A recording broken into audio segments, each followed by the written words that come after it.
नमस्कार दोस्तों, एक बार आपका फिर से मेरे इस चैनल जिसका नाम है अंग्रेज़ी अरीना उस पर हार्दिक स्वागत है।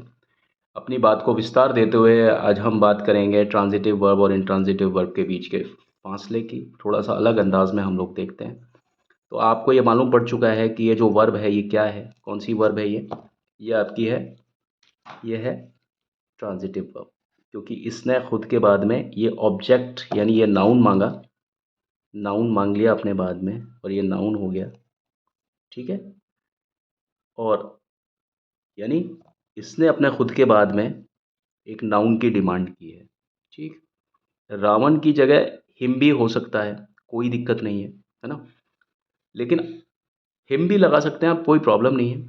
लेकिन जो मैं आपको बताने के लिए आया हूँ वो थोड़ा सा आज एक डिफरेंट चीज़ है कि हम राम को क्या बोलेंगे। ये जो है ये है आपका सब्जेक्ट, ये आपका सब्जेक्ट है, ये सब्जेक्ट के तौर पर काम करेगा, ठीक है। और जो ये जो है ये आपका ऑब्जेक्ट के तौर पर काम करेगा, ठीक है।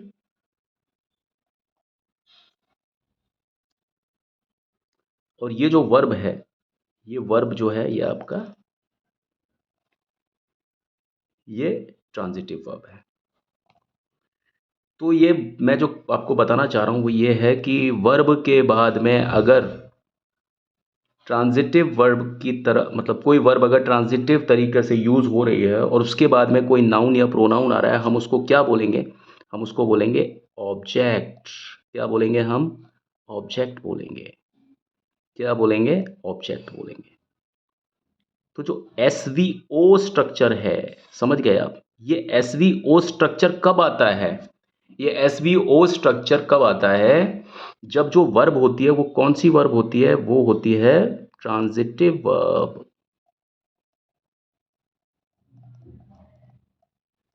ट्रांजिटिव वर्ब, या जैसा कि मैंने आपको पिछले वीडियो में बताया था कि verb transitively use we T, we T मैंने बोला, ठीक है। तो ये वर्ब ट्रांजिटिव कब होती है, इसको दो तरीके से समझ सकते हैं हम कि आप वर्ब ट्रांजिटिव कब होती है? जब ऑब्जेक्ट उसके पीछे आ जाता है। तो अब हमको पता नहीं है भाई ऑब्जेक्ट क्या है, तो जब वर्ब राम किल्स के बाद में आप यहाँ पर इसको ढक्कन को लगा दो, ठीक है। तो ये जो है राम किल्स के बाद में सेंटेंस अधूरा हो गया। अधूरा होते ही इसने डिमांड करी हु या ऊम की, जैसा कि हमने पिछले वीडियो में देखा था। अब हमने सप्लाई कर दिया यहाँ पर रावण लिख दिया नाम, ठीक है। अब ये सेंटेंस हो गया पूरा। इस वर्ब के बाद में ये जो नाउन आ गया, या यहाँ पर अगर हिम भी आता ना, तो अगर हिम आता रावण की जगह पर, क्योंकि ये मैस्कुलिन है तो जो मैस्कुलिन प्रोनाउन है इसके लिए वो क्या होगा? हिम होगा। तो जो हिम है और ये हिम जो होता है ये प्रोनाउन होता है और रावण जो है वो नाउन है। ये दोनों ही क्या होते हैं? यहाँ पर ये दोनों क्या हो जाते हैं? ये हो जाते हैं ऑब्जेक्ट। ऑब्जेक्ट क्यों हो जाते हैं? क्योंकि ट्रांजिटिव वर्ब के बाद में कोई भी नाउन या प्रोनाउन आ जाता है तो हम उसको क्या बोलते हैं? हम उसको बोलते हैं ऑब्जेक्ट बोलते हैं, ठीक है। नाउन या प्रोनाउन तो इसका काइंड है, शब्द का, इस शब्द का काइंड है मतलब प्रकार है। कौन सा प्रकार है? ये कौन सा है? नाउन है। लेकिन कौन सा रोल कर रहा है इस सेंटेंस में, वो कौन से किस किरदार की भूमिका निर्वाह कर रहा है, या किस किरदार की भूमिका निभा रहा है? वो किस किरदार की भूमिका निभा रहा है? वो ऑब्जेक्ट की भूमिका निभा रहा है। O for object. तो आप समझ लीजिए कि ऑब्जेक्ट ये चीज़ है, और जहां पर भी स्ट्रक्चर एस वी ओ होता है, ये समझ लीजिएगा आप, ये बहुत बड़े बड़े लोग इस बात में गलती करते हैं, इवन टीचर्स भी, कि जब तक आपका स्ट्रक्चर एस वी ओ नहीं होगा, सिर्फ ये स्ट्रक्चर की जरूरत होती है हमको। किस चीज़ के लिए? हमें एक्टिव से पैसिव बनाने के लिए सेंटेंस में सिर्फ एस वी ओ स्ट्रक्चर की ज़रूरत होती है। कहने का मतलब है जब तक आपकी वर्ब ट्रांजिटिव वर्ब नहीं होगी, तब तक आप किसी भी सेंटेंस का जो है आप पैसिव नहीं बना सकते। ये कौन सा सेंटेंस है? राम किल्स रावण, ये एक्टिव सेंटेंस है। इसका पैसिव क्या होगा? रावण को आप यहाँ लाए, राम को आप यहाँ लाए, किल्स का एस आपने लिया, तो आपने लिखा एस का लिया एस, ठीक है। और ये किल को आपने यहाँ लिखा के आई एल एल, ठीक है, लिखा आपने। और यहाँ पर थर्ड फॉर्म लगा दिया हमने क्योंकि थर्ड फॉर्म ही आता है इसमें। रावण इस, सॉरी मैं थोड़ा सा यहाँ और इसके बीच में आपने लिखा बाय, ठीक है, बाय लगाया, बाय लगा दिया, है ना। और यहाँ पर लिखा एस की आवाज़ है और हमने क्या लगा दिया, ये प्रेजेंट टेंस है किल्स, तो हमने यहाँ पर क्या लगा दिया, इज लगा दिया, ठीक है। Ravan is killed by Ram. By क्यों लगाया, क्योंकि ये व्यक्ति है। अगर किसी निर्जीव चीज़ होती तो हम यहाँ पर बाय या विथ लगा सकते थे, विथ भी लगा, विथ ही लगा लगता और बाय नहीं लगता, और बहुत कम केसेस ऐसे होते हैं जिसमें कि बाय भी लग सकता था। लेकिन क्योंकि ये राम है तो ये इंसान है, तो इससे पहले हम इसको बाय प्रिपोजिशन के साथ में जोड़ेंगे। लेकिन आप देखिए कि ये क्यों संभव हो पाया, इसका पैसिवाइजेशन, राम किल्स रावण का पैसिवाइजेशन, यानी ये एक एक्टिव वाक्य है, इसका पैसिव हम कब संभव कर पाए, तभी तो संभव कर पाए जब स्ट्रक्चर एस वी ओ हुआ। ओ का मतलब क्या हुआ, ट्रांजिटिव वर्ब के बाद में आने वाला कोई भी नाउन या प्रोनाउन, उसको ही हम क्या बोलते हैं, ऑब्जेक्ट बोलते हैं। ऑब्जेक्ट हम इसको अलग से लिखेगा ना हम लोग रावण, तो हम इसको रावण को ऑब्जेक्ट नहीं बोल सकते।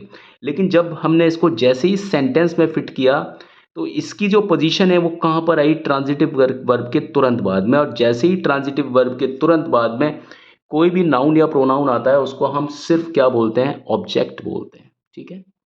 और ऑब्जेक्ट बोलते ही इसका जो स्ट्रक्चर है वो क्या हो गया, एस वी ओ हो गया। और जैसे ही एस वी ओ हो गया वैसे ही वो किसके लिए एप्लीकेबल हो गया, उस एप्लीकेबल और किसके लिए एलिजिबल हो गया, वो पैसिव बनने के लिए एलिजिबल हो गया। Raman is killed by Ram, ये क्यों एलिजिबल हो गया, पैसिव बनने के लिए, ये एक्टिव है और ये पैसिव है। क्यों पैसिव बनने के लिए एलिजिबल हो गया, इसलिए एलिजिबल हो गया क्योंकि इसका जो स्ट्रक्चर है, एक्टिव का जो स्ट्रक्चर है, इसी के एक्टिव का जो स्ट्रक्चर है एक्टिव सेंटेंस का, वो एस वी ओ है। लेकिन अब हम चेक करते हैं क्या ये चीज़ हम नीचे लिखे हुए इस सेंटेंस में पाते हैं क्या। देखते हैं एक बार इस सेंटेंस को देखते हैं। ये जो वर्ब है ये वर्ब इंट्रांजिटिव है, जैसा कि मैंने आपको बताया था पिछले वीडियो में, क्योंकि मैंने सेंटेंस इसलिए चेंज नहीं किया क्योंकि आप थोड़ा टेंशन में आ सकते थे। तो हमारा जो मूल सेंटेंस था वो ये था। अब देखिए ये जो सेंटेंस है ये सब्जेक्ट वर्ब है, सब्जेक्ट वर्ब है। अब अगर मान लीजिए सब्जेक्ट वर्ब है और मैं यहाँ पर कुछ भी नहीं है मेरे पास में अब मैं सेंटेंस को मान लीजिए ऐसे बढ़ा सकता हूँ, इन द स्काई। अब मैंने बहुत बड़े बड़े लोगों को ये गलती करते हुए देखा है, इवन चैट जीपीटी में भी ये गलतियाँ आ रही हैं, गूगल पर भी ये गलतियाँ आती हैं कि अगर आप इसको यूं करेंगे ना तो ये भी इसका भी क्रॉस मल्टीप्लिकेशन कर देगा, बिल्कुल ऐसा क्रॉस मल्टीप्लिकेशन कर देगा और इसका पैसिव बना देगा, कोशिश करेगा ये पैसिव बनाने की। लेकिन मेरा आपसे तात्पर्य यह है कि ये तो यहाँ पर देखिए सब्जेक्ट था राम, ये यहाँ पर वर्ब थी, वर्ब, और ये यहाँ पर नाउन था क्योंकि इसके बाद में ट्रांजिटिव वर्ब के बाद में ये लगा हुआ है, तो ये ऑब्जेक्ट हो गया। लेकिन यहाँ पर आप ये बताइए ये क्या है, birds fly in the sky. Birds fly होता तो कौन सा स्ट्रक्चर होता, एस वी होता, बर्ड्स फ्लाई तक। जैसे ही मैंने इन द स्काई लगाया ये क्या हो गया, कौन सा स्ट्रक्चर हो गया, एस वी ए हो गया। इन द स्काई जो है वो क्या है, वो एडवर्बियल है, ठीक है। इन द स्काई क्या है, इन द स्काई है एडवर्बियल। तो एस वी ए स्ट्रक्चर है, आपने देखा एस वी ए स्ट्रक्चर है, और पहले कौन सा स्ट्रक्चर था बर्ड्स फ्लाई में, एस वी था। लेकिन एक्टिव से पैसिव होने के लिए हमें सिर्फ एक डिमांड होती है कि स्ट्रक्चर कम से कम एस वी ओ हो। ना यहाँ पर ये स्ट्रक्चर एस वी ओ नहीं है, एस वी ए भी एस वी ओ नहीं हो सकता। तो जब ये एस वी ओ स्ट्रक्चर नहीं है, ये दोनों मतलब बर्ड्स फ्लाई एस वी है, birds fly in the sky S V A है, और एक्टिव से पैसिव होने के लिए जो पहली और आखिरी शर्त है वो यही है कि स्ट्रक्चर आपका एस वी ओ होना चाहिए। तो क्या मैं इसको सेंटेंस का पैसिव बना सकता हूँ, बिल्कुल नहीं बना सकता हूँ, इसका पैसिव नहीं बन सकता। और जो भी कोई इसका पैसिव बनाते हैं ना, उनको समझ लीजिए कि इसके बारे में ज्ञान नहीं है कि एक्टिव पैसिव में सबसे पहले हमको ये चीज़ देखनी पड़ती है, whether the structure is S V O or not, and the structure is S V O, the structure is S V O when we have the verb as the transitive verb, right, and not the intransitive verb.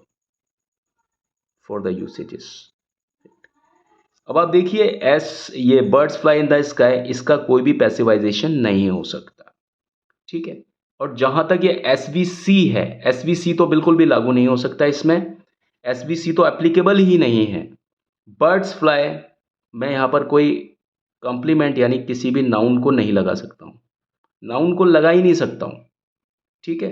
अब इसके लिए मैं एक और sentence बनाता हूँ जो मेरे को अलग से लिखना पड़ेगा। जैसे मान लीजिए मैं लिखता हूँ he is,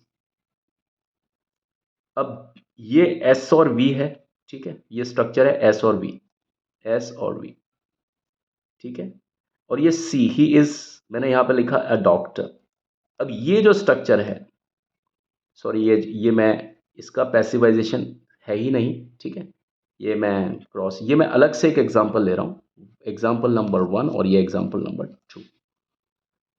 he is a doctor, मान लो मैंने एक सेंटेंस लिखा ही इज अ डॉक्टर, क्या ये स्ट्रक्चर मैं एस वी ओ लिख सकता हूँ क्या? इसको मैं नहीं लिख सकता हूँ, इस स्ट्रक्चर को एस वी ओ, या लिख सकता हूँ? बिल्कुल नहीं लिख सकता, क्योंकि ये ही है और ये अ डॉक्टर है। यहाँ पर ये माना कि ये नाउन है, बिल्कुल ये नाउन है। आप कहोगे साहब यहाँ पर भी नाउन है और यहाँ पर भी नाउन है, यहाँ पर ये वर्ब है और यहाँ पर भी ये वर्ब है, यहाँ पर ये सब्जेक्ट है और यहाँ पर भी सब्जेक्ट है, यानी राम एक सब्जेक्ट है तो ही भी एक सब्जेक्ट है, किल्स एक वर्ब है तो इज भी एक वर्ब है, रावण अगर एक नाउन है तो डॉक्टर भी एक नाउन है। लेकिन आप ये समझ लीजिए कि ये नाउन बेशक है यहाँ पर, लेकिन यहाँ पर ये ए के साथ में आ रहा है और ये किस तरीके से प्रयुक्त हो रहा है, ये एक ऑक्यूपेशन के तरीके से यूज हो रहा है, यानी यहाँ पर जो ही है ना, ये उसी के बारे में बात कर रहा है। जब सब्जेक्ट के बारे में ही बात हो रही हो, है ना, और वर्ब के बाद में सब्जेक्ट का ही, के ही बारे में कोई शब्द बताए जिसको हम कॉम्प्लीमेंट बोलते हैं, इसको हम सब्जेक्ट कॉम्प्लीमेंट बोलेंगे यहाँ पर, अगर हम कैटेगरी, क्योंकि यहाँ कोई ऑब्जेक्ट तो है नहीं, तो ये कॉम्प्लीमेंट इसलिए होगा क्योंकि ये डॉक्टर कौन है, सब्जेक्ट ही डॉक्टर है। लेकिन क्या यहाँ पर रावण जो है क्या राम है क्या? ये राम जो है वो रावण नहीं है, रावण है वो राम नहीं है, लेकिन यहाँ पर ही है वही डॉक्टर है और डॉक्टर है वही ही है। जहाँ पर ही और डॉक्टर दोनों ही बराबर है, यानी सब्जेक्ट यानी वर्ब के पहले और वर्ब के बाद में दोनों एक ही व्यक्ति है, एक ही चीज़ है, वहाँ पर वर्ब के बाद वाला जो होता है ना उसको हम बोलते हैं कॉम्प्लीमेंट। और जब एस वी सी स्ट्रक्चर हो गया, तो ये एस वी सी स्ट्रक्चर जब हो गया, जब एस वी सी स्ट्रक्चर हो गया, तो फिर ये एस वी सी होते होते एस वी ओ कैसे हो सकता है? तो स्ट्रक्चर अगर एस वी सी है तो एट द सेम टाइम के अंदर स्ट्रक्चर भी एस वी ओ। अगर मेरा नाम हेमंत है तो मेरा नाम गब्बर सिंह तो नहीं हो सकता ना, और कम से कम इस समय तो नहीं हो सकता, ठीक है। तो जैसे ही एस वी सी स्ट्रक्चर है वैसे इसके पूरे चांसेस खत्म हो जाते हैं कि ये जो है इसका पैसिव हो सके। तो बिल्कुल भी हमको ये गलती नहीं करनी है कि पैसिव लिखते समय हम लोग किसी भी सेंटेंस को पैसिव कैसे भी बनाने की कोशिश करते हैं, बस हमें सेंटेंस मिलना चाहिए और सीधा लेकर के हम उसको पैसिव बना देते हैं। लेकिन पैसिव बनाने से पहले the first and the foremost, the last but not the least, it is the only condition that the structure of the sentence must be SVO. At least the structure must be SVO, or further it may be SVO, SVOO, SVOC, SVOA, SVOCA. But at least the structure must be SVO to make the sentence order from active to passive. Otherwise, it is not applicable in any of the structure other than SVO. As we have found that it is SV, it is SVA, SVC, but none of the structures is for the SVO. So if it is not for the SVO in any terms, the sentence cannot become passivized. Is that clear to you? तो आज के इस अध्याय में सिर्फ इतना ही। अगले अध्याय में मैं आपको ट्रांजिटिव और इंट्रांजिटिव का कुछ और पहलू बताऊंगा, जिससे कि आपको कंठस्थ हो सके, अच्छे तरीके से पता लग सके कि ट्रांजिटिव और इंट्रांजिटिव में किस किस पॉइंट से हम इन दोनों के बीच में डिफरेंस कोट कर सकते हैं, डिफरेंस को कैसे निकाल सकते हैं, ठीक है। तो बस मैं आपसे इजाज़त चाहता हूँ। मेरे इस कंटेंट को लाइक, शेयर, सब्सक्राइब और कमेंट जो भी है आप करते हैं, प्लीज़ कीजिए। Thank you and have a nice time.